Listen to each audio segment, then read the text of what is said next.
Hi guys, so isi-share ko lang yung experience namin sa EK. Nagpunta kami kahapon, April 13, Palm Sunday.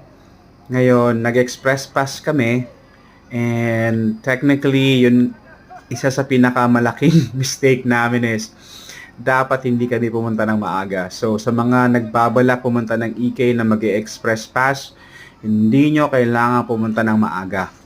Okay? Sobrang ikli ng pila sa express. Kaya nyo sakyan yung rides kahit mga 4, mga 5 kayo pumunta. Promise.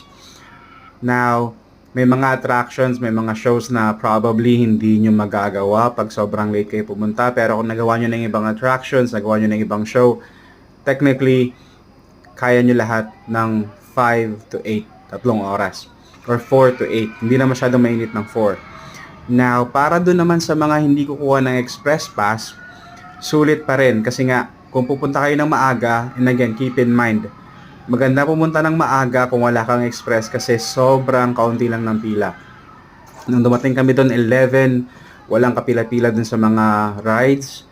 Yung tao nag-build up lang ng 4 p.m. onwards. So, ang kailangan nyo lang talagang tandaan pag wala kayong express is magbaon kayo ng payong, tubig, sombrero, sunblock, of course, sobrang init, nakakahilo.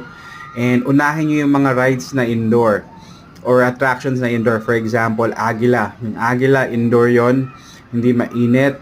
Rialto, hindi rin mainit. Yung mga ganong attractions yung unahin nyo. Huwag kayong munang magbabad sa araw kasi may hilo kayo pagdating ng hapon. Hope this helps.